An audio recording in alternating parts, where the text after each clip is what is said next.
إليكم نشرة 9 من صنعاء، حيث قد ألقاها الأخ محمد المحمدي. نشرة 9 من صنعاء نستغلها بأهم الأنباء.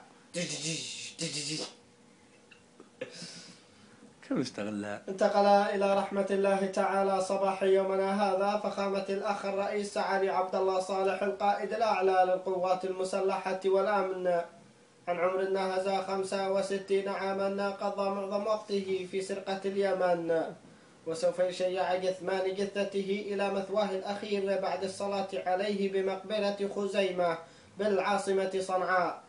نسأل الله العلي القدير أن يتغمد الفقيد بواسع رحمته، وأن يلهم أهله وذويه الصبر والسلوان. إنا لله وإنا إليه راجعون.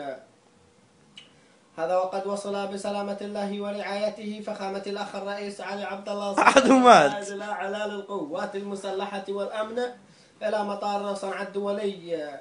لقد وصل إلى دولته سالما غانما من الولايات المتحدة الأمريكية واشنطن دي سي، وقد استقبله الأخوة الأعضاء عند وصوله في مطار صنعاء الدولي الأخ فاروق النعمي والأخ عبد المغني النعمي والأخ علي محمد صالح الدلالي قائد لواء باب المندب بالعاصمة صنعاء.